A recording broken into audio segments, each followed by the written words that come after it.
Estamos começando mais um episódio do podcast Sentido Obrigatório. E como apresentador, eu, Anderson Freitas, advogado. E nesse episódio trataremos assuntos relacionados à advocacia, direito de trânsito e demais assuntos.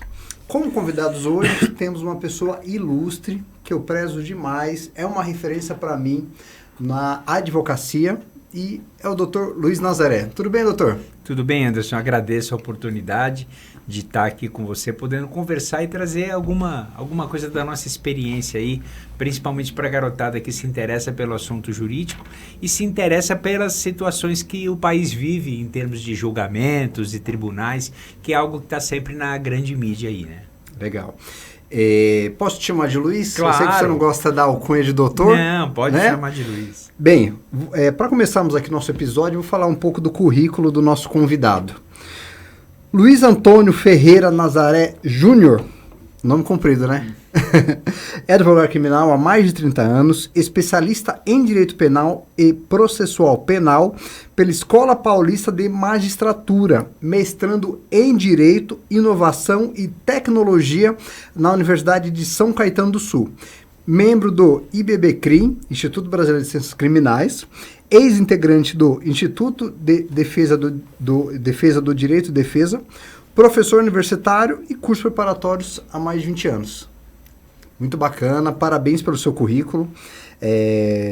Essa sua experiência na advocacia e na docência mostra um pouco da pessoa que você é, né? Já faz um tempo, né? Estamos aí na estrada há muito tempo. E essas vivências, elas vão agregando sempre causos, né? Porque eu digo que o advogado, principalmente o advogado criminal, ele acaba sendo uma pessoa que tem muita história para contar em decorrência das mais diversas situações que ele já viveu, quer seja em unidade prisional, quer seja em delegacia de polícia, nos tribunais, audiências, né? As experiências são grandes. Inclusive, até uma oportunidade eu participei de um podcast, que era um podcast de humor, e ele tratava exatamente das situações bem-humoradas em que os advogados teriam vivenciado. E foi muito interessante isso, porque elas existem mesmo. A profissão é uma profissão que é muito séria, né? Muito sisuda, inclusive. As pessoas preferem não contratar advogado, mas sempre haverá espaço para uma pitada de humor, uma coisa engraçada que acontece, né? Até uma ocasião, muito rapidamente, em que eu estava no fórum, fui contratado para acompanhar uma audiência aqui em São Paulo, e cheguei lá, havia uma defensora pública que falou para mim, falou: doutor, o seu cliente vai ser preso na audiência. Aí o cliente estava do lado, ela falou assim: na minha opinião, o senhor deve fugir. Eu falei: o senhor? Eu falei: vai por ali. Então, assim, fica uma coisa engraçada, mas é real, as coisas são reais, né? Nem só de seriedade vive, sempre tem situações engraçadas. Luiz, é muito bacana você falar isso, porque esses 30 anos aí que você tem de profissão e também como docente, mudou muita coisa aí, né, no cenário jurídico brasileiro. Mudou muita coisa, né? O próprio direito, sempre foi uma profissão muito, muito tradicional, muito voltada, essa é uma das profissões mais tradicionais, né? A medicina, a engenharia e o direito, mas o direito sempre foi muito formal, né? E com o advento da tecnologia, especialmente da tecnologia digital, que a gente vive essa grande revolução já há algum tempo, isso tudo mudou. E é muito engraçado, outro fator engraçado também, é que vários colegas, até mais antigos, são resistentes. Ainda existe uma resistência bastante grande na advocacia, no direito, com relação à implementação de novas tecnologias. Mas isso está acabando, principalmente com o advento da inteligência artificial, né? Que muitos estão demonizando, mas eu sou contrário.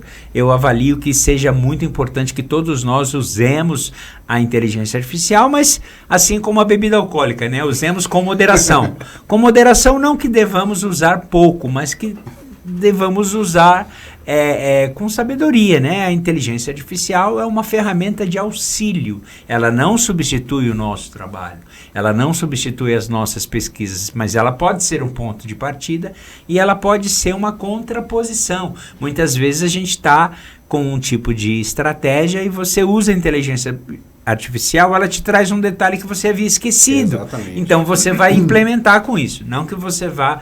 Então existem muitas pessoas, isso daí é feito por IA, como se fosse uma demonização.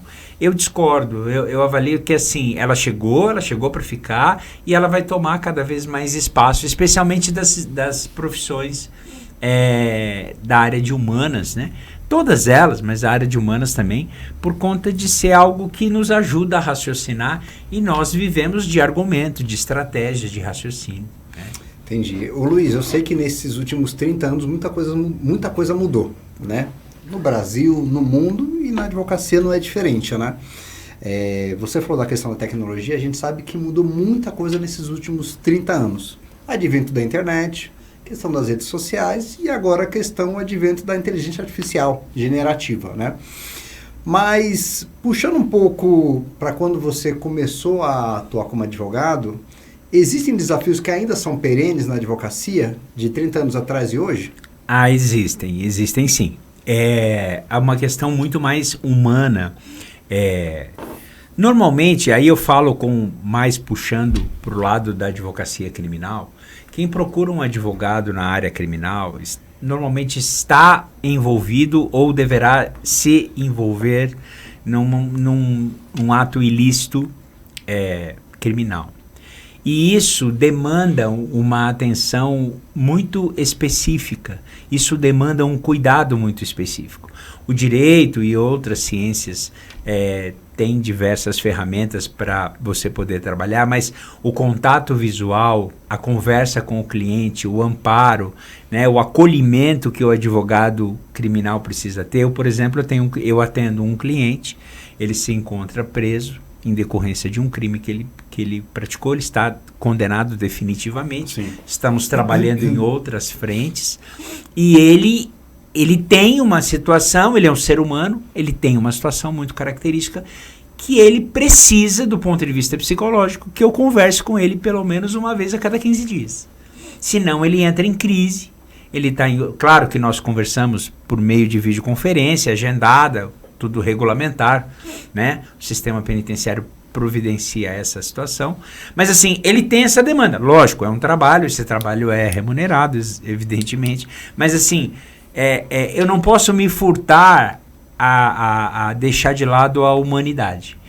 Eu não julgo meu cliente, evidentemente, não é meu papel, eu não vou fazer nenhum tipo de análise, mas eu tenho que procurar a melhor solução possível. E eu costumo dizer que, assim como o pessoal que trabalha com outras áreas sociais, a gente trabalha muito com redução de dano. Nem sempre você consegue absorção.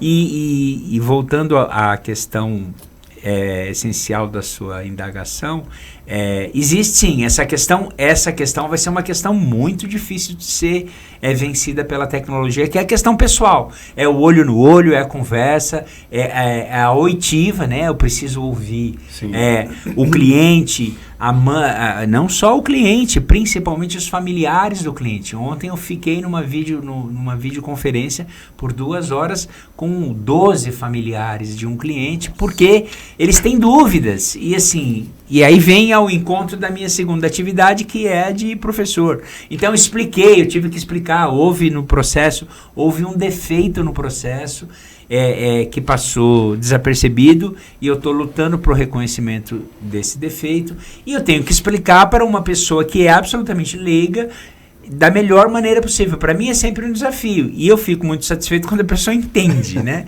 Porque é um prêmio para mim quando eu explico, a pessoa entende. Até porque a gente acompanha que a maioria dos colegas não tem essa dedicação aí para explicar detalhadamente numa linguagem mais branda para pessoas. Então, assim, a questão da humanidade, voltando à resposta, a questão da humanidade, esse contato, acolhimento, tem que ter uma sensibilidade bastante elevada, e algo que isso também machuca um pouco a gente, porque a gente vive a mazela da humanidade, né? A dor maior, que é uma pessoa encarcerada, enfim. Fato é que a tecnologia nesses últimos 30 anos veio para agregar na nossa profissão, né, Luiz? Mas isso que você falou é muito real, independente da área de atuação. o nosso olhar como advogado tem que ser no ser humano, né? Na pessoa, e saber que as tecnologias elas vêm para agregar, mas não é o principal, não é o core ali da nossa profissão, né? Uhum. Isso é verdade. A gente tem que... as profissões, especialmente a advocacia, que é nada mais é do que falar em nome de outra pessoa, né? A partir do momento que a pessoa te constitui, ela passa uma procuração para você, você a representa. Tanto que a gente faz aquela brincadeira, né? As brincadeiras entre as profissões. Quem tem mais responsabilidade, o médico ou o advogado? Né? Claro que é o advogado, porque o médico, ele manda você parar de beber, comer comida saudável, você vira as costas e pode não obedecer. O advogado não. A partir do momento que o advogado recebe a procuração, ele é você. Então, só o advogado pode resolver o problema. Então, é um detalhe que poucos percebem. A partir do momento que o cliente constitui você, passa uma procuração onde existem poderes para sua atuação, judicial ou extrajudicial, você é o cliente. Exato. Não é mais, você não está orientando, porque você pode orientar, o cliente vira as costas e não faz. E um detalhe também, né, Luiz? Se o médico ele erra, a pessoa morre e vai para o cemitério. Agora o advogado, se ele erra, vai estar no processo a vida toda, né? É sempre muito delicado, porque nós temos um sem número de obrigações, principalmente na advocacia contenciosa, que é a advocacia do processo, que é aquela que a maioria das pessoas conhece. Nós temos prazos e temos que obedecer os prazos, e se perdermos esses prazos, isso pode trazer consequências praticamente irremediáveis para o nosso cliente, né? Então, inclusive a gente sempre sugere que o advogado tenha um seguro de responsabilidade civil para o caso de ele errar, como pode errar, e aí ele tenha condições de ressarcir o dano que o erro dele causou, né? Isso é possível, não é? Lógico, ninguém gosta de errar, ninguém quer errar, mas pode acontecer, somos seres humanos, né? Sim. Aproveitando, puxando um fio dessa nossa conversa, eu quero trabalhar, explorar um pouco mais sobre a sua questão da sua docência. Você já tem alguns anos aí como professor universitário, né? Sim. Nesses últimos anos você já passou por quais faculdades aqui no estado de São Paulo? Pelo menos já foi a Universidade Paulista, foi a Escola Paulista de Direito, foi a Universidade Metodista, foi a Universidade Anhanguera, a Uninove, Faculdade Enal, algumas, já estou esquecendo. E também tem os cursos preparatórios para concurso público, né? E para o exame da OAB. E o que a gente observa primeiro, uma grande diferença, né? A universidade é um período da vida. Eu aprendi que a universidade assim como a adolescência é um período da vida, a universidade é um período da vida para uma parcela bastante expressiva dos jovens. Não só jovens, mas os jovens. Porque é uma fase da vida.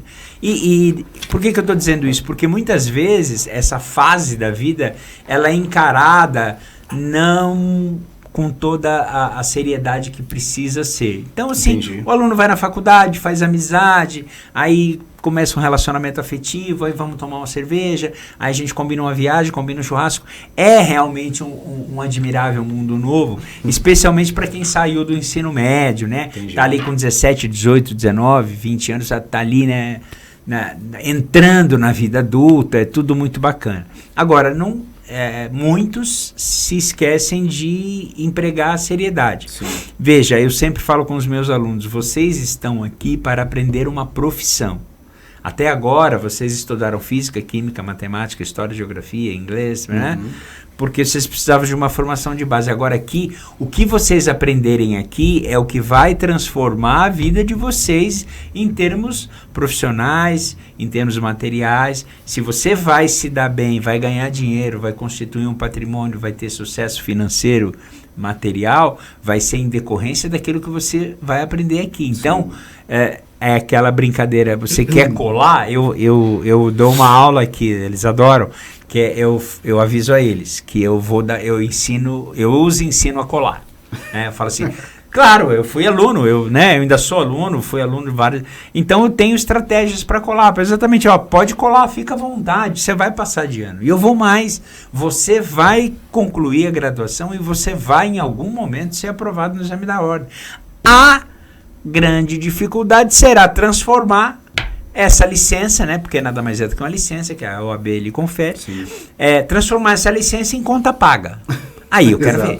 Eu quero ver. Principalmente no país, que é o Brasil, que tem o maior número de advogados do mundo. Então a concorrência é muito grande. E aí a gente faz um cotejamento do seguinte raciocínio do ponto de vista empresarial. Considerando que advogado é um profissional que, em regra, ninguém gosta de contratar. Não por nada, porque você contrata um advogado quando você tem um problema. Exato. Seja ele de qualquer natureza. Então, você já tem um cliente que não quer o seu serviço, tá? Do ponto de vista do marketing. Sim. Ele não quer o seu serviço, mas ele precisa. A tendência é ele procurar preço. Se ele vai procurar preço, então vai haver leilão. Se houver leilão, muitas vezes aquele que oferecer o menor valor vai levar. Que é a porta de entrada dos iniciantes. Sim, né? Sim, a porta de entrada, essas são as oportunidades que os iniciantes têm para botar o pé no mercado de trabalho. Porque veja só, eu tenho 30 anos de experiência, eu sou professor, eu estudei. Evidentemente que o meu olhar sobre determinado caso é muito diverso do olhar de uma pessoa que tem 2, 3, 4, 5 anos de formado. Né? Eu passei por experiências e eu reputo que foram as de melhor aprendizado, as mais duras. As experiências, eu gosto de contá-las para os alunos, não as situações de êxito. Eu gosto de contar situações em que eu quebrei a cara. Porque foi aí que eu aprendi, de verdade. Né? A dificuldade, as hostilizações, né? Você é muito mal visto, muito mal visto pelas autoridades públicas. Então, hostilidade em audiência, no tribunal do júri. Você lida com egos, você lida com pessoas que acham que são melhores que você. Sim. E você tem que estar preparado para rebater tudo isso, conviver com isso e tirar o melhor proveito. E essa é a diferença. Então, fulano de tal tem um advogado A e tem um advogado B. O advogado B tem 30 anos de experiência e etc e tal. E ele estudou, é professor e se atualizou. É diferente, sim, sem dúvida alguma. Mas tudo na vida, né? Todas as profissões têm isso daí, sim, da experiência. Luiz, eu trouxe aqui algumas informações, agregando o que você acabou de passar. Hoje no Brasil nós temos 1.800 instituições de ensino de faculdade de Direito, né? Essas 1.800 faculdades, elas geram 2.400.000 graduados. Então são 2.400.000 profissionais que são despejados no mercado de trabalho, né? Tenho certeza que boa parte desses 2 milhões aí, você tem uma parcela de culpa, né? Sou culpado. Nós sabemos também que, apesar dessa quantidade grande de graduados em faculdade de Direito, o índice de reprovação na OAB, ele chega em 80%. Então, a gente sabe que menos de 20% das pessoas que se prestam a fazer o exame da OAB não passam, né? O 20% passam e 80% não passam, né? E hoje nós temos aí no mercado 1.300.000 inscritos, no Brasil todo, né? Pergunta que eu te faço, Luiz, existe oportunidade para todas essas pessoas no mercado jurídico atual? Existe a possibilidade de todos trabalharem. Evidentemente que por uma questão aritmética, quanto mais profissionais, você vai ter uma menor quantidade de serviço. Existem especialidades, o direito é muito dinâmico porque existem subespecialidades e dentro das subespecialidades existem outras particularidades ainda. Eu conheci ao longo da minha carreira um advogado que fez fortuna de honorários, trabalhando exclusivamente com responsabilidade civil decorrente de acidente de trem, aqui em São Paulo. Ele se tornou um homem rico com isso. Ok, começou aí na década de 70, tudo mais, mas o que eu quero dizer é o seguinte, existem nichos de mercado, porque o direito, como é uma ciência social, ele é uma ciência humana, ele invariavelmente ele vai acompanhar o desenvolvimento humano. Quando eu fiz a minha graduação, que foi de 91 a 96, quando eu fiz a minha graduação, não tinha a menor possibilidade da gente cogitar a existência do direito digital. Imagina, exato. O que havia de mais moderno naquele tempo era o direito do consumidor. É verdade, cada um na sua época. Exato. O que havia de mais recente era, como se, usando uma expressão de antigamente, era a coqueluche do direito, aquilo que está saltando, era o direito do consumidor e tudo mais. Então, o tempo vai mudando. Hoje nós temos os crimes cibernéticos, hoje nós tem algo na área criminal que é um objeto de estudo meu, que é a prova digital, cadeia de custódia da prova digital. Hoje nós temos um sem número de subvariações e de ramos do direito. E isso acontece no direito do trabalho, no direito civil, que é o oceano do direito, né? Então você tem casamento. Direito civil é a sua vida. Você nasce, casa e morre. Deixa bens, tudo isso é o direito civil. Então você imagina os bens, a herança digital.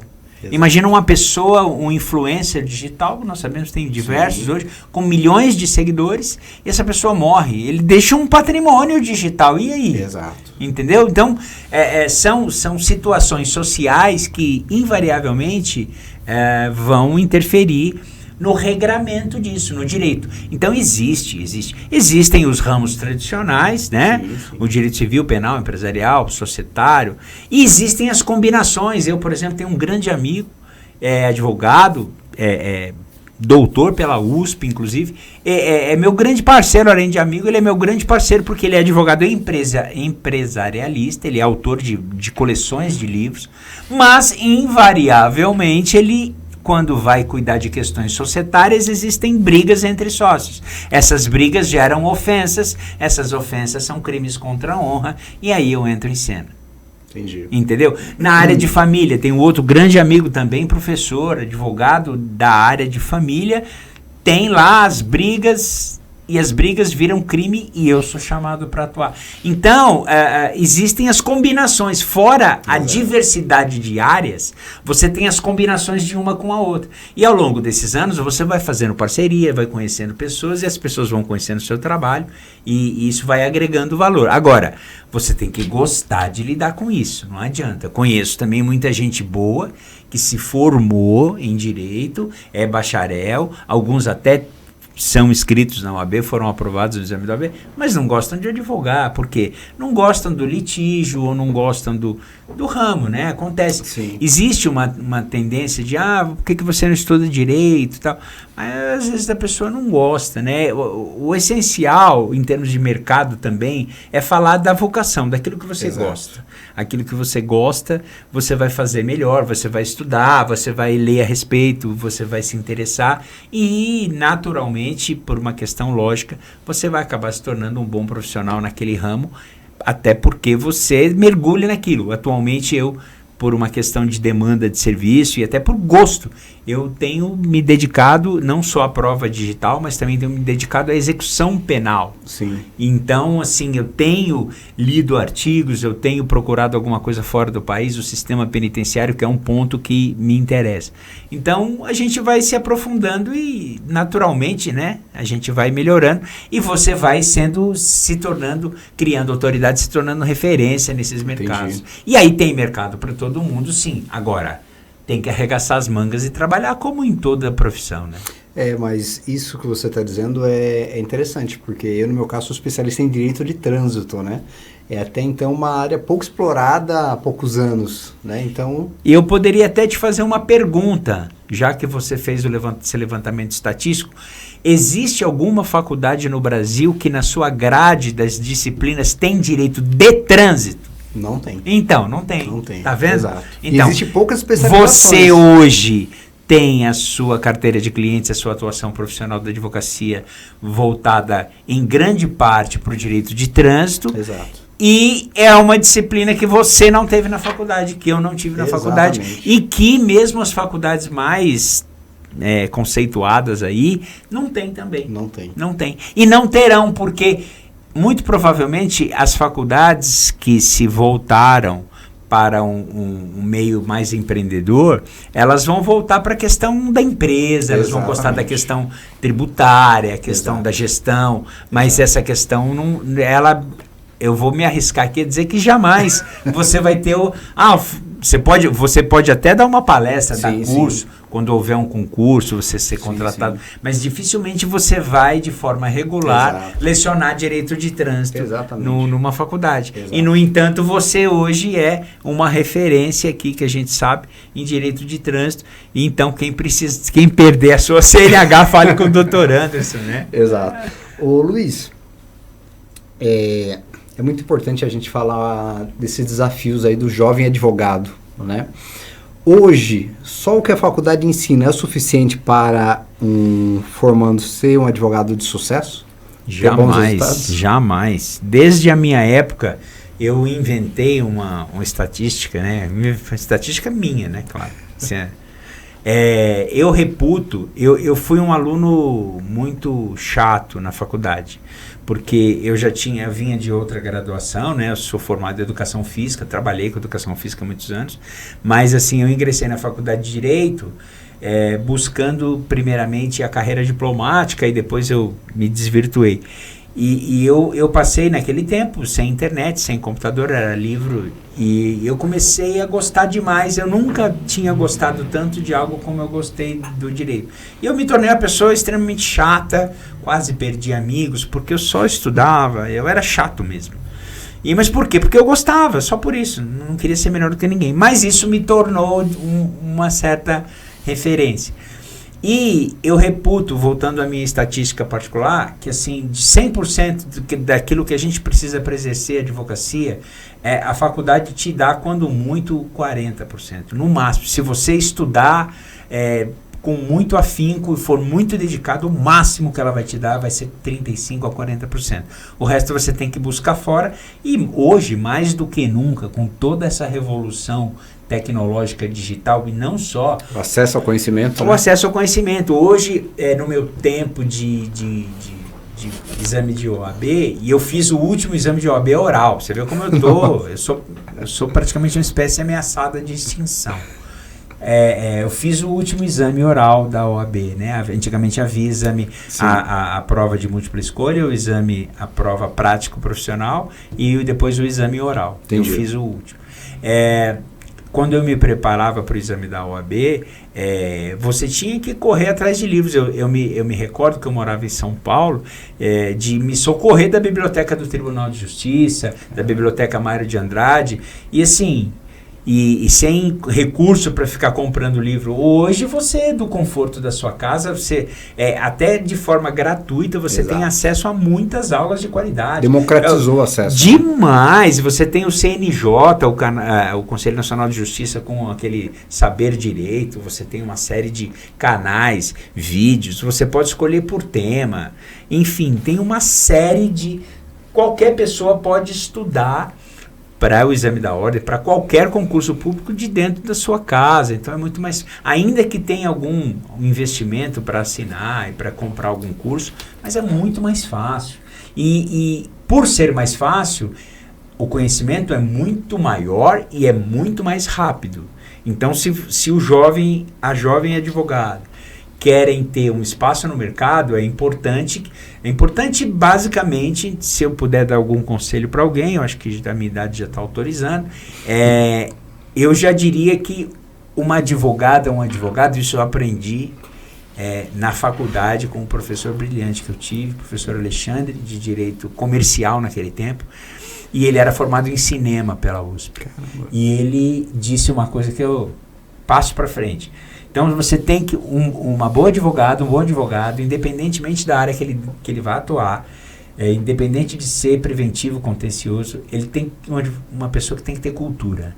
Ele tem que conhecer história, ele tem que conhecer geografia, ele tem que conhecer gastronomia, ele tem que conhecer economia, ele tem que conhecer um pouco de psicologia, tem que ser uma pessoa curiosa e ávida por conhecimento geral, basicamente. Poesia, é essencial ler poesia, literatura brasileira, literatura americana, da América Latina, conhecer a história, porque você vai ter que usar todo esse arcabouço de conhecimento em algum momento. Eu atuei num caso de um professor da USP, e que ele era gestor de um negócio que eu aprendi na hora. Eu tive que estudar, chamado catálogo Raisonné. Nossa. Catálogo Raisonné. Que é? Catálogo Raisonné, ele, em linhas gerais, ele é um catálogo sobre um determinado artista. Então, vamos, por exemplo, Tarsila do Amaral. Tarsila do Amaral foi uma artista da Semana de Arte Moderna de 22 e que teve aí uma produção artística tal. Então, o catálogo Raisonné nada mais é do que,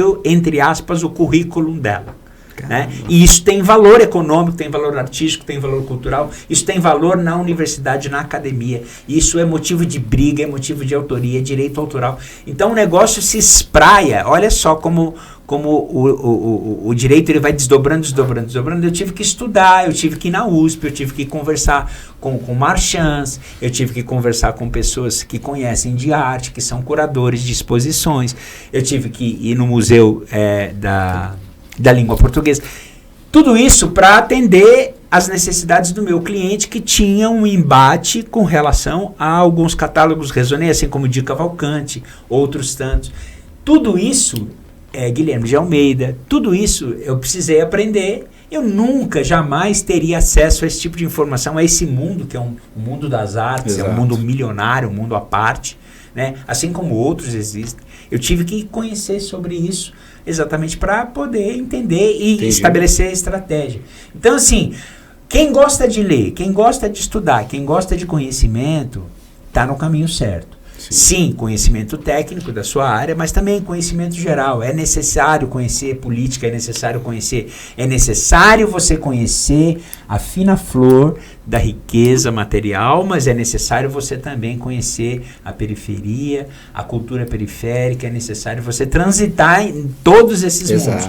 Quanto mais diverso você for em termos de trânsito, e você aceitar, porque nós temos uma carga cultural de formação, e você vai se impactar com diversas outras que não são aquela que você teve. Mas eu nasci em 68, então, 58 anos atrás, imagina a educação que eu tive. Então, o viés machista, o viés misógino, claro que houve na minha, eu era criança nos anos 70. Exato. Nada mais natural, e eu preciso superar isso. Não adianta a gente ser hipócrita e dizer que não existia. Eu tenho que superar isso. Para superar isso, eu tenho que me esforçar, porque isso é estrutural. Exatamente. Eu preciso tirar foi implantado em mim, assim como todo mundo da minha geração, um machismo estrutural. E não pode transmitir para os seus filhos.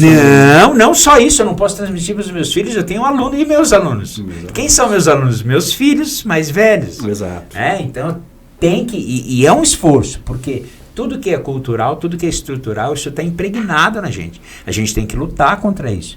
E eu tive que ler muito, confesso para você que comprei livros específicos, de temas específicos, porque eu preciso virar a mesa. E eu tenho que virar a mesa dentro de mim. Exatamente. Então, assim, é muito interessante. Agora, isso tudo é uma experiência que, voltando para a nossa conversa, que o direito dá. Talvez se eu fosse um neurocientista, talvez se eu fosse um médico, talvez eu não tivesse essa visão, talvez eu não tivesse esse acesso, né? A gente fala, poxa, mas por que você não fez isso? Por que você não fez aquilo? A gente escolhe, né? A vida é feita de escolhas. Eu fui servidor público durante 15 anos. Poxa, se eu tivesse no serviço público, estaria melhor financeiramente? Não sei. Mas eu tenho certeza absoluta que ter saído do serviço público me fez ampliar sobremaneira o leque cultural de experiências, né? De estar dentro de rebelião numa unidade prisional, né? Bater boca com o promotor no júri e outras coisas. A verdade é que o direito ele nos dá essa oportunidade de conhecermos várias coisas, né? Vários conhecimentos que naquele momento você não tinha aquela oportunidade. E com o direito faz você buscar novos conhecimentos para você usar aí, como você falou, como arcabouço ali para o exercício da profissão, né? Eu agrego ao fato de ter como característica curioso também o fato a pessoa ser combativa, né? Porque nós sabemos que em todas as áreas de atuação do direito, principalmente no direito penal, existe essa necessidade do advogado ser combativo e buscar exercer o direito de defesa ali do seu cliente, né? É fundamental essa combatividade. O Sobral Pinto, que foi um grande advogado brasileiro, uma grande referência, ele dizia, frase que todo mundo conhece, que o direito não é uma profissão para covardes. Em termos brutos, a afirmação está certa, só que essa combatividade hoje, ela vai muito mais para a estratégia e para a inteligência. Exato. Vou fazer uma comparação, por exemplo, as polícias, Sim. né? Polícia Militar, Polícia Civil, Polícia Federal, Rodoviária e tal. As polícias, elas usam arma. As polícias usam, muitas vezes, abordagens mais duras. Sim. Mas hoje, não só hoje, né? Meus amigos policiais dizem isso. Cada vez mais a polícia age com inteligência. Então, ainda que ela tenha combatividade, ainda que ela tenha força, ela age com estratégia, com inteligência, com logística e a mesma forma, né? Muitas vezes eu já presenciei, fulano de tal vai ser um bom advogado porque ele é briguento. É verdade. Não, você não estuda 60 meses, que são 5 anos, a graduação, você não estuda 5 anos para briguento. Senão você vai para academia e você faz uma arte marcial e você vai brigar. Agora, você vai atuar com estratégia. E outra, a sabedoria vai te levar para o momento adequado de você ser mais incisivo ou menos incisivo. Há momentos em que o silêncio pode ser estratégico e há momentos em que você se antecipar numa postura talvez um pouco mais rígida, um pouco mais agressiva. Exato. Também. Agora, isso não tem escola que ensine. Isso é a vivência. Você tem que ter a sensibilidade para entender. Por exemplo, num ambiente que pode se tornar hostil, um ambiente de uma audiência.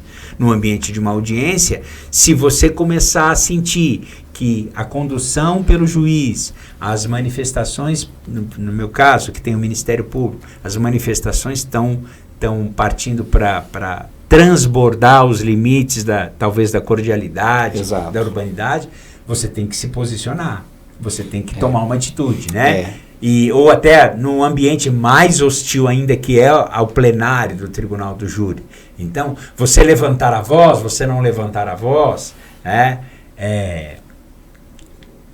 você usar de uma situação. Eu tive uma experiência no tribunal do júri, no Fórum Central da Barra Funda em São Paulo, onde uma promotora muito, muito preparada, o Ministério Público, para quem não sabe, fala antes, né? A acusação fala antes da defesa, e essa promotora, ela gritava, mas ela gritava a ponto de incomodar muito. E eu estava com um parceiro, eu sempre faço júri com alguns parceiros, e eu saí para ir na lanchonete, e da lanchonete eu a ouvia gritar. E eu falei, nossa, pra que isso, né? Pensando, mas aleatoriamente. Sim. Quando eu voltei, aí veio a nossa vez de falar, meu colega falou, e eu falei assim, primeira frase, senhores jurados, ninguém vai ganhar nada aqui no grito. Nossa, a mulher ficou brava. E foi uma provocação minha, claro que sim. Mas enfim, você tem que saber quando... você não pode transbordar os limites da educação, os limites, né? Mas tem que... o advogado tem que ter uma lâmpada na sua frente. A defesa dos interesses do seu cliente. Eu não posso protagonizar mais que meu cliente. Eu não posso ser a estrela, eu não posso rolar no chão, eu não posso fazer pirueta. Eu sou profissional, tenho que agir com a técnica. Ainda que eu tenha raiva, claro que tenho, ainda que eu queira, né, tomar uma atitude não muito cortês ali, que eu gostaria de, por exemplo, desviver alguém ali na hora, né? Claro, a gente tem essas emoções, não tem? Mas eu tenho que me frear, porque não é o meu interesse. Ali eu sou a ferramenta, ali eu sou o instrumento, né? Dos interesses do meu cliente. Então, eu preciso ter essa rédea na minha mão o tempo inteiro. E aí sim, você tem que, muitas vezes, porque quem pode estar nos ouvindo fala, não, o Luiz faz e acontece. Não, quantas vezes já tive medo, claro. Eu já fui fazer júri no Nordeste e eu tava lá, não conhecia ninguém, no lugar desconhecido, sozinho, e eu tinha que falar um negócio que ia incomodar. Eu falei 1, 2, 3 e já, ai meu Deus, e agora o que vai... Exato. Sim, sou uma pessoa absolutamente normal, comum, como qualquer outra. Tenho medo também, graças a Deus. Sim. Aliás, dizem, né, os especialistas que o medo é responsável pela manutenção da raça humana na Terra, né? A gente tem que ter medo também. Então, mas é importante você experimentar e quando falhar, e vai falhar, procurar voltar nessa falha. Por que eu errei? O que eu deveria ter dito e não disse? O que eu não poderia ter dito e disse? Né? Porque você vai falar, e principalmente num ambiente mais hostil, que é um ambiente de audiência, um ambiente de tribunal do júri, onde muitas vezes você preparou, estudou, você está muito bem preparado, mas alguma coisa sai do seu controle. E aí não tem. E outra, é um embate, assim como vamos fazer uma arte marcial, uma luta de jiu-jitsu, você tem um oponente cujo objetivo é te derrubar. Exatamente. E no tribunal do júri, numa audiência, normalmente, especialmente na área criminal, mas não só, na trabalhista, na civil também, você tem um outro lado que quer a sua derrota, que quer o seu insucesso. Vencedor, né? Então, você tem que aceitar que há alguém que não gosta de você. Sempre haverá alguém que está te opondo ali, de repente, um profissional, evidente, né? Não dá para você brigar com o advogado, a ideia não é essa. Até porque existem clientes que falam, um absurdo, meu advogado saiu da audiência e foi tomar um café com outro advogado. Sim, eles não são inimigos, né? Eles não são inimigos, nem devem ser. Imagina numa cidade pequena, se todos os advogados forem inimigos de todos os advogados, vira uma guerra. Não, o embate, a contenda, a oposição, a contestação, ela acontece naquele ambiente ali e de forma técnica, né? Fora dali, são pessoas comuns e podem... Muitas vezes eu já fiz audiência com um ex-aluno, né? Com um amigo, né? Não tem problema, já tive casos criminais.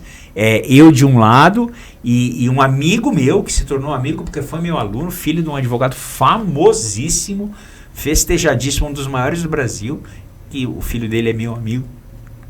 E tivemos aí atuando em casos separados. E a gente ria um do outro. Porque você falou isso, mas é mentira, tá? Mas claro, a gente não vai se tornar inimigo. Exato. E a população, muitas vezes, o leigo, ele acha que não, né? É igual aquela história, por que você defende? Você não vai... Minha mãe falava isso pra mim. Meu filho, você não vai defender bandido. Eu falei, claro que vou. Né? Mas aí tem uma explicação, na realidade, não é a defesa que nós fazemos é uma defesa técnica. Sim. Ela não é uma defesa convencional. A população em geral defende aquilo que acredita. Sim. Eu defendo meu pai, minha mãe, meu marido, minha esposa, meu irmão, meus amigos, eu defendo as pessoas que eu gosto. Né? Então, quando eu estou defendendo, de certa forma, eu estou apoiando, ou pelo menos, como se diz na gíria, eu estou passando um pano. O advogado não, o advogado ele faz a defesa técnica. Sim. Ele vai usar o quê? Ele vai usar elementos. Quais são os elementos? As provas ou a ausência delas no processo e a letra da lei. Exato. De repente, o cliente falou, olha, eu fiz assim, mas... eu quero que o senhor me defenda. Você vai ver, olha, tem prova, não tem prova? O ônus da prova é de quem alega. Se o Ministério Público elabora uma denúncia e acusa uma pessoa da prática de um crime, quem tem que provar, em princípio, o ônus da prova é dele. Então, mas você não se incomoda? Não, eu não julgo o meu cliente. Pessoas que cometem crime, segundo até a própria Bíblia, Caim matou Abel, não é isso? Exato, então, assim... O crime existiu, existe, mesmo depois que eu partir dessa, existirá. Então, não caberá a mim julgar as mortes, os estupros. A conduta do crime. Claro, eu, na condição de ser humano, fico sensibilizado. Realmente me entristece, mas isso é da vida, né? Não é da advocacia. Sim, Acho que todos nós, independentemente de qualquer profissão, a gente fica chateado, triste com as coisas ruins que acontecem, mas isso é a tônica da vida. Agora, fulano de tal estuprou, assim, pergunto, você fez, você não fez, entendeu? E eu tenho um dever ético de guardar sigilo sobre isso. Aliás, a Constituição e a própria lei federal me assegura o sigilo. E aí eu também tenho a liberdade de recusar. Exato. Se for uma situação que a mim agrida de forma íntima, que eu tenha vivido, que a gente tem família, a gente tem amigos, vive na sociedade, e existem coisas que te incomodam mais, né? Então os alunos perguntam sempre, né? Ah, professor, o senhor defende estuprador? Posso defender, né? Ah, o senhor defende homicida, traficante? Posso defender. Veja, não... defendê-lo ou não fará com que a criminalidade diminua ou aumente. E ele precisará de sua índole também, né? Não é porque eu defendo o traficante que eu sou a favor, que eu concordo com o que ele fez. A minha defesa certeza. é técnica. Daí o nome defesa técnica, que é diferente da autodefesa e da defesa popular, Sim. que é a defesa que as pessoas, que a gente faz, claro, de quem a gente certeza. gosta, dos nossos amigos e tal. Entendi. Mas os alunos perguntam sempre isso, né? Ah, outra pergunta, você já foi ameaçado de morte? Olha, vou usar uma frase da minha mãe, até hoje, não. Né? Até ontem, o dia hoje não acabou. Não, nunca fui, porque... Pô, mas como que você é advogado criminal há tantos anos e nunca foi ameaçado de morte? Não, nunca fui. Por quê? Por um motivo muito simples. Fale a verdade sempre. Exato. No tribunal, não. Sim. Você não precisa falar a verdade no tribunal, até porque verdade e advogado criminal são coisas que não se encaixam muito bem. Brincadeira. Mas, assim, para o cliente você tem que ser transparente. Exato. Né? Eu já recebi clientes em que vinham com vamos dizer assim, um currículo bastante extenso, onde eu falei, meu amigo, não gaste seu dinheiro comigo. Procure a Defensoria Pública. Não, doutor, você não quer me defender? Não. Malgrado o meu sobrenome seja Nazaré, eu não faço milagres. Então, eu não vou conseguir fazer muita coisa por você. Então, eu vou ser muito honesto, verdadeiro com você. Procure a Defensoria Pública, em algum outro momento, se você precisar, mas assim, a sua vida pretérita, os seus antecedentes criminais, não vão lhe favorecer, muito ao contrário. Eu não vou conseguir, e assim, aquilo que eu vou cobrar de você, eu até me sinto desconfortável, porque não vai resolver. Então vai para a Defensoria Pública, os defensores são altamente qualificados, foram aprovados em concurso público e tudo mais, e aí você ganha essa pessoa pela confiança. Né? E as pessoas também que te procuram, você fala, olha, a possibilidade de você... Ah, doutor, eu tive recentemente numa unidade prisional, eu fui indicado por uma outra pessoa, e ele falou assim, doutor, o senhor garante que eu saio? Eu falei, não, claro que não. Nem eu e nem ninguém. Aliás, se alguém, eu já vou te dar a letra do samba. Se alguém garantir que você sai, corra desse profissional, porque ele não é idôneo. Entendeu? Então, assim, ninguém garante nada. Eu só posso garantir dedicação, transparência e empenho no meu trabalho. Eu não posso garantir resultado, até porque quem decide em caso de processo contencioso é o juiz. Exato. Então eu não tenho como garantir. E aí a pessoa, doutor, mas esse valor só se eu sair. Eu falo, então não dá, eu não trabalho pelo êxito. Posso também. Até porque nós somos uma atividade de meio. Não. Então a gente combina um valor, você me paga, e se você sair, você me paga mais, tudo bem? Bom, né? Então, porque é aquilo que eu disse no começo da nossa conversa. A nossa profissão não é uma profissão. O exercício da advocacia, especialmente a advocacia criminal, não é uma profissão, não é uma atividade que proporcione prazer, alegria e satisfação. Muito ao contrário. Nós preferimos, eu me incluo nisso, evidente, eu não acho ruim, faz parte. Nós gostamos de gastar dinheiro com aquilo que nos dá prazer, satisfação e alegria. Quem que não gosta, né? Vamos almoçar num bom restaurante, vamos viajar, vamos comprar uma roupa nova, vamos passear, vamos viajar. Não é? Gostamos de gastar dinheiro, a gente entra no cartão, faz aquela prestação enorme para viajar. Mas o advogado não, né? Não. E tem uma questão também curiosa, um estudo psicológico, principalmente na área criminal. Além de tudo que eu falei, de gastar dinheiro com advogado, contratar advogado criminal, quando o cliente da área criminal paga o advogado, em certa medida, no subconsciente, ele está assumindo a culpa. Pagar o advogado significa também, em níveis inconscientes ou subconscientes, não é minha área, significa também a assunção de culpa. Né? Então, então, vamos imaginar que o doutor Anderson seja advogado criminal, eu estou sendo acusado de um crime. Eu não quero pagar, não tenho dinheiro, eu prefiro viajar. Tá, já existem essas questões. Mas na hora que eu pago o doutor Anderson, no meu íntimo falar, Você contratou advogado e pagou, então você é culpado. Claro que não, isso é só uma ilação. Mas é um desdobramento psicológico também. Então, mais um... De forma inconsciente, né? É, mais um obstáculo que a gente tem aí. Fica a dica para os marqueteiros de plantão aí da área jurídica, né? Que eles tentam, porque não é fácil, né? Vender um refrigerante da cor preta muito famoso é fácil, né? Vender sorvete é fácil, vender... alegria é fácil, vender serviço de advogado é difícil. Então, a nossa... Porque, veja, você vai me contratar, olha o que eu vou dizer a você, você vai me pagar, normalmente não será muito barato. Exato. E eu não garanto nada. Não vou te dar certeza. Você fala, isso é quase uma afronta para o cliente. Esse discurso é uma afronta. Exatamente. É uma afronta. Então, eu vou gastar dinheiro e você não garante nada? Não garanto nada. Aí eu vou ser preso? Talvez sim. Sim, lembra? Inclusive, tivemos um episódio, no passado, num cliente, e eu falando, até você ria, né? E eu falei, sim, você vai ser preso. O pior é que não foi, né? Naquele caso. Mas, enfim, é o que a gente tem. Então, vender, né, fazer a propaganda, o marketing da advocacia é uma tarefa bastante difícil, não é para qualquer com certeza. Pessoal do marketing. Então, a gente vai vivendo nessas agruras e vai passando essas informações para frente. Né? E fato é que o advogado hoje, ele tem uma série de desafios, né? Além de ter a técnica processual, material ali em defender o cliente, ele precisa estar atento a outros fatores, né? Que a gente estava conversando agora. Como a questão do marketing digital também, a questão da inteligência. Como você acha que o advogado ele tem que estar a par dessa questão do marketing digital, da inteligência artificial? Então, durante muitos anos e ainda hoje, a visão da advocacia, eu particularmente não concordo, nunca concordei 100% com isso, é uma visão de nobreza.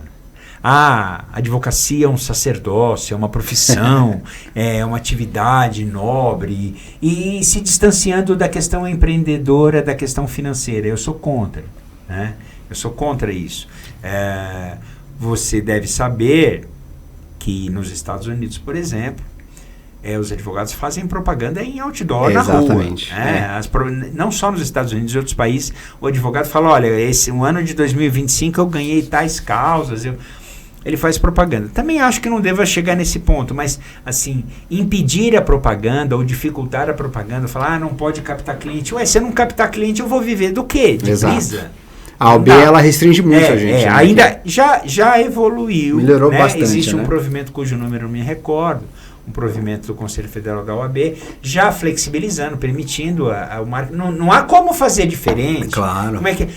antigamente, eu não posso colocar uma placa no meu escritório, eu não posso fazer propaganda na rua. Eu falei, como é que o cliente... Imagina um advogado recém-formado, imagina uma aluna que passou no exame da OAB, brilhante, tem conhecimento, essa pessoa vai angariar cliente como? Exatamente. Como? Ela não podia colocar uma placa, ela não pode fazer... Para fazer um tráfego pago. Agora sim, mas... Agora pode. Até pouco tempo não podia. Entendeu? Não pode aparecer na televisão, não pode fazer um podcast, não pode... Então, aí você fala, poxa vida... E aí a grande crítica, né? Os grandes nomes já renomados, eles ficam ali recebendo naturalmente, até por uma questão osmótica, né? Recebendo clientes, e a gente não pode. Então, assim, o que eu vejo hoje é que a advocacia, ela precisa ser vista, já passou do tempo de ser vista como uma profissão como qualquer outra. Aliás, o advogado tem que desmistificar. O advogado é um profissional como qualquer outro. E essa profissão, ela é uma profissão que ela deve trazer o sustento do profissional e da família dele. E tem que ter, claro, não pode haver atividade predatória, não pode haver falta de ética. Eu sempre digo às pessoas que me procuram, falo assim, tem advogado? Primeira pergunta que eu faço. Eu tenho um advogado, mas ele não me atende. Eu falo, eu não posso atuar. Enquanto ele estiver nos autos, eu não posso atuar. Tive um problema recente. Problema não, uma dificuldade. Um colega demorou demais para me subestabelecer. Eu conversava com ele. Não, eu vou amanhã. Eu não queria largar. Falei, amigo, não sou eu que estou dizendo. Então, assim, sem dúvida alguma, os aspectos éticos de respeito, consideração devem existir, mas assim, há necessidade sim de que o advogado mostre quem é você. Né? Então, por exemplo, assim, eu sou mais um na multidão. Sim. Como é que você vai saber que eu tenho 30 anos de formado, que eu sou professor, que eu tenho especializações, que eu estou fazendo mestrado, que eu leciono, que eu já atuei no Nordeste, já atuei no Sul, já... Como é que você vai saber da minha experiência? Porque às vezes estamos próximos, né? Sim. Você precisa de uma expertise que eu tenho, mas eu sou proibido de divulgá-la. Nós nunca vamos nos encontrar. Exatamente. Nós vamos andar em vias paralelas para sempre. Exatamente. Às vezes o profissional que você precisa está ao seu lado, mas como ele é proibido de fazer grandes divulgações, inclusive assim, a própria OAB proíbe a divulgação de êxito, né? Eu não posso mostrar nas redes sociais. Né? Eu ganhei esse processo. Eu, por exemplo, semana passada, eu tive vários sucessos, graças a Deus e ao meu trabalho, mas eu não posso divulgar, não posso publicar, nem achurando ali o número do processo e protegendo a identificação. Eu não posso dizer que eu consegui um êxito, uma absorção, eu não posso falar. Entendi. Então, assim, é um contrassenso e é um negócio que eu particularmente desaprovo, mas enfim, eu creio que vai mudar, né? Entendi, Luiz. Com a inteligência artificial e tudo mais. Luiz, mudando um pouco o assunto e trazendo um pouco mais para a área do direito de trânsito, que é a minha expertise, eu queria falar um pouco com você sobre os delitos de trânsito previstos ali no Código de Trânsito Brasileiro, começando aí pelo artigo 306, que é o crime de dirigir sob influência de álcool, né? Esse crime aí ele tem previsão de detenção de 6 meses a 3 anos, né? E a gente observa muitas situações aí em que ocorre sinistros de trânsito, né? Onde acaba levando a óbito uma das vítimas, né?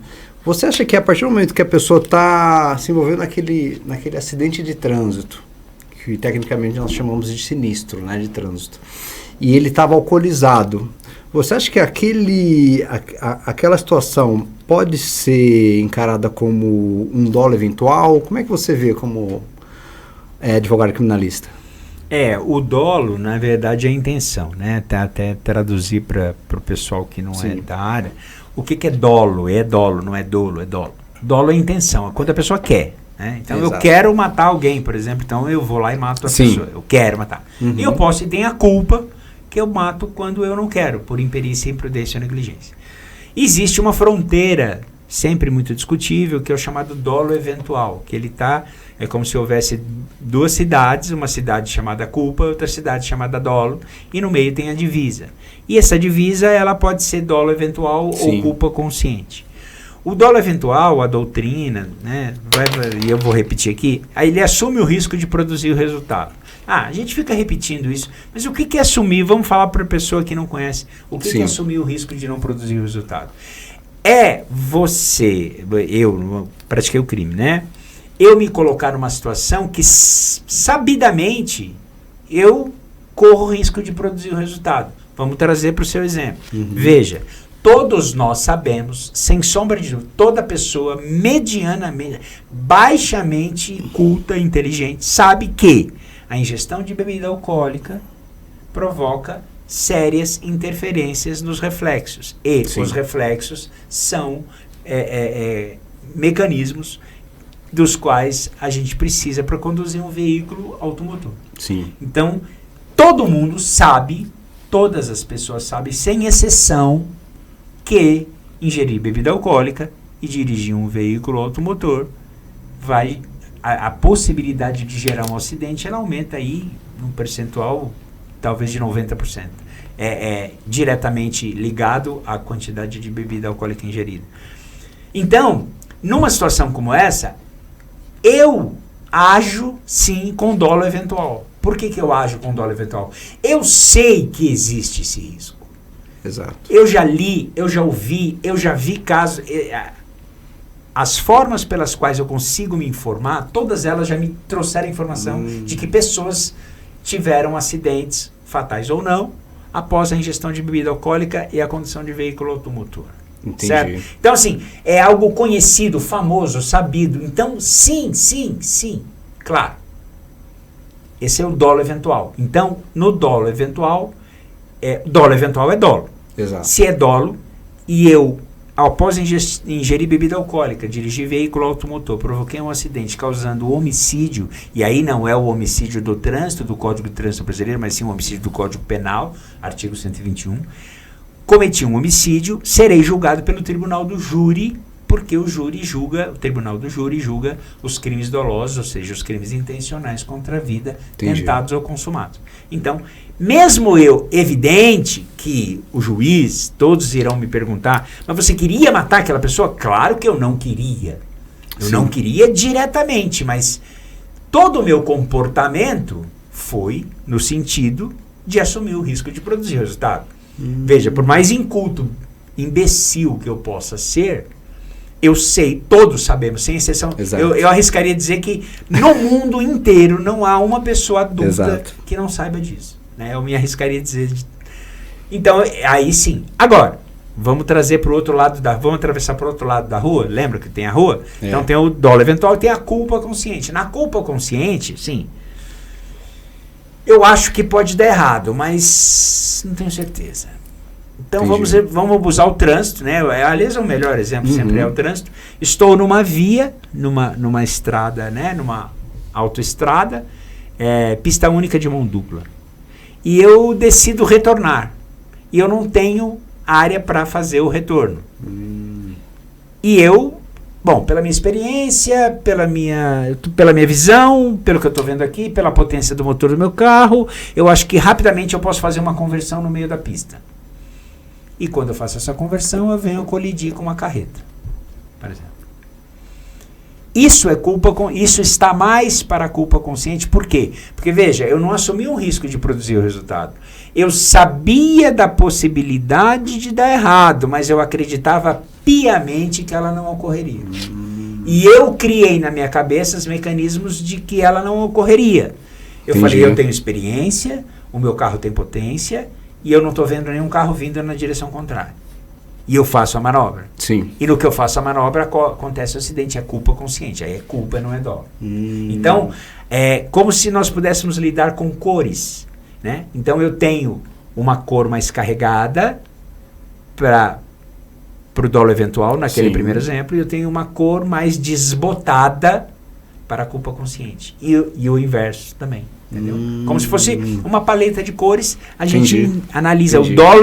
Quanto mais conhecida, famosa a situação da embriaguez, que todo mundo sabe que existe, campanhas no mundo inteiro, realmente a cor ali está mais forte e, evidentemente, o outro lado da culpa está desbotado, está mais esbranquiçado.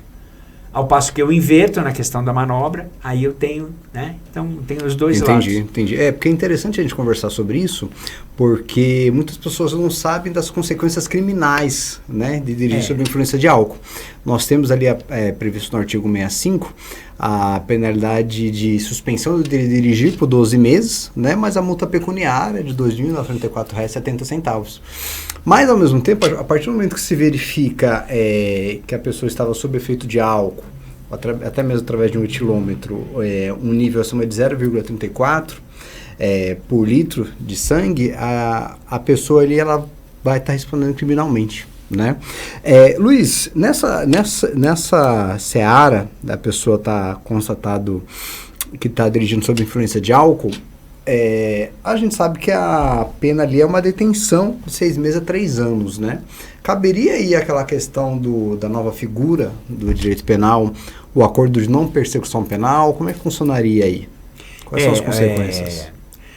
A partir do ano de 2019, a Lei 13.964, ela provocou diversas alterações na legislação penal, processual penal e na Lei de Execução Penal. E uma das inovações que ela trouxe foi o Acordo de Não Persecução Penal, o ANPP. Entendi. Né? E isso foi inserido no Código de Processo Penal, o Acordo de Não Persecução Penal para determinados crimes praticados sem violência ou grave ameaça, por pessoa que não seja reincidente, ele poderia fazer um acordo. Entendi. Que é algo muito, muito divulgado no direito europeu, no direito americano também, lá chamado plea bargaining. É um acordo para que a pessoa não seja processada.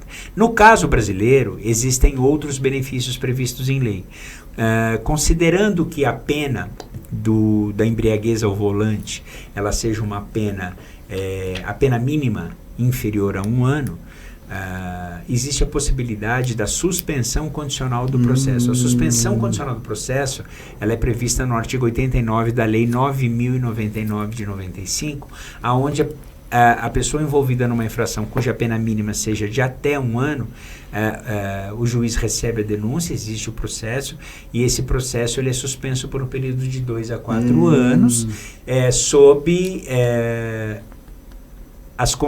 determinadas condições estabelecidas, propostas pelo Ministério Público, Entendi. que é o órgão da acusação, e homologadas pelo juiz. Então a pessoa tem que cumprir aquelas determinações durante aquele período de suspensão, e aí depois, se tiver tudo ok, esse processo é extinto e os registros dele não aparecem em atestados de antecedente, porque houve essa... Não deixa de ser um acordo, mas ele precede o acordo de não persecução penal.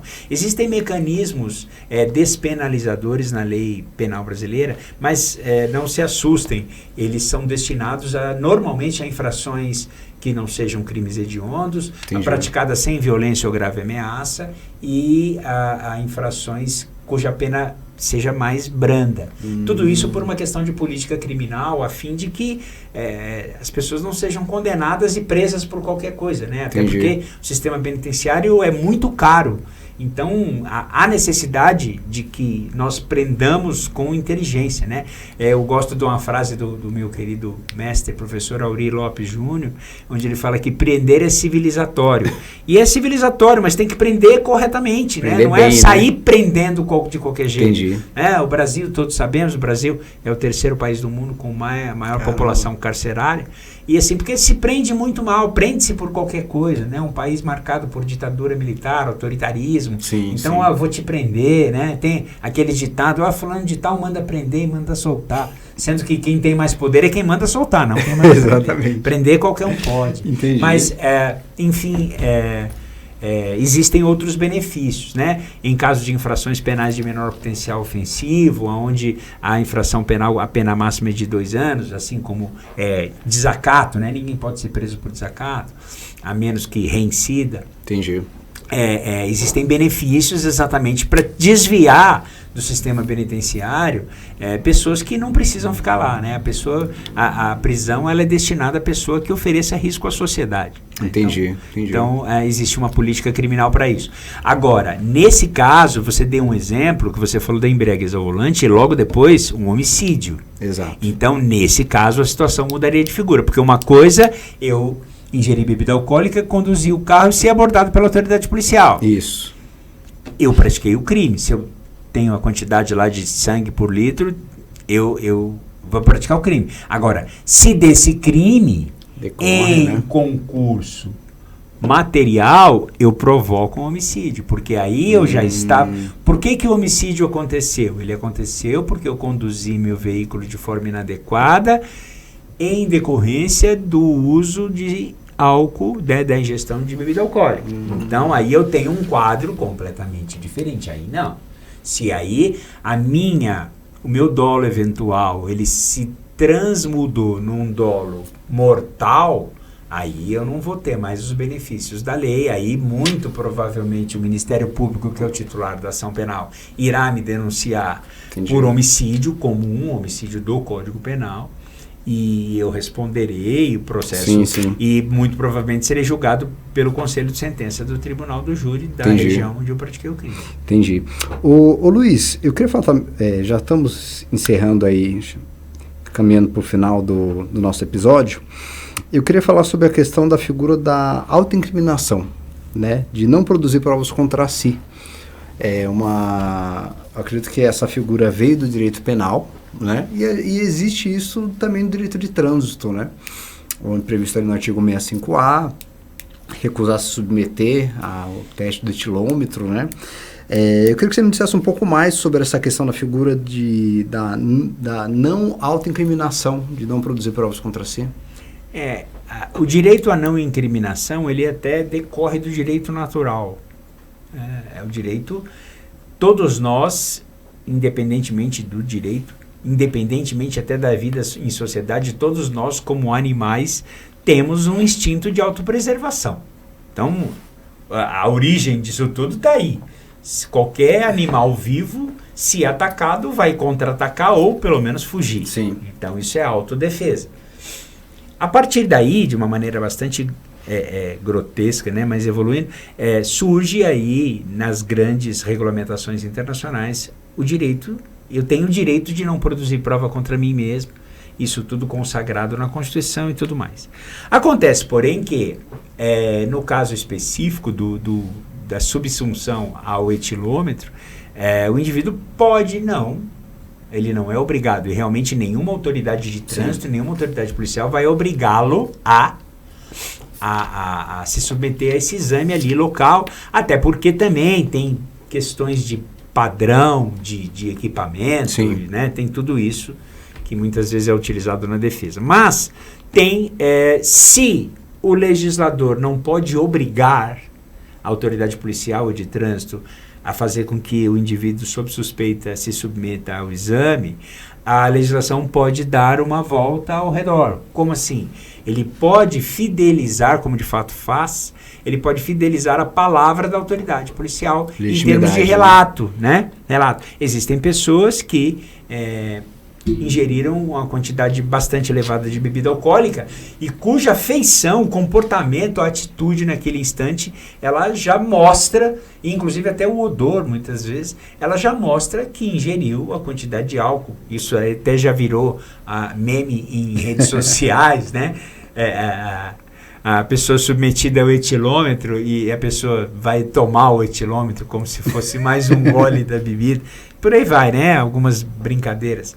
Mas hoje o entendimento dos tribunais, a jurisprudência, corre no sentido de que a manifestação da autoridade policial, que está ali, tem fé pública e está trabalhando, o relato dela tem um valor bastante expressivo em termos de verificação da ocorrência de estar ou não o indivíduo embriagado, né? E aí, conforme o relato, né, nem há necessidade dessa aferição milimétrica de quantidade de álcool por litro exatamente. Uma pessoa que se mostra aí completamente tomada pelo álcool, uma pessoa que tem uma voz diferenciada, a própria feição, odor, etílico, né? Tudo isso é um conjunto, porque a prova, é interessante também lembrar que a prova no processo penal ela não é incisiva. Nem sempre a prova é uma só e nem sempre a prova é objetiva. A prova é um conjunto, é uma colcha de retalhos, né? É um conjunto de elementos que formará a convicção do juiz ou não. Tanto é que a gente diz que se houver dúvida, se houver muita prova, mas se todo o conjunto dessa prova não for suficiente para dar certeza para o juiz, o ideal é que ele absolva. Que é o famoso indúbio pro réu, que é, na dúvida, favoreça o réu. Sim. Porque o juiz forma a sua convicção a partir da prova trazida aos autos. Se essa prova não o convence, e aí é uma questão de livre convencimento motivado, sim, previsto lá no artigo 155, 156 do Código de Processo Penal, quer dizer, se ele não está convencido, se há uma certa dúvida, o ideal é que a justiça far-se-á com absolvição.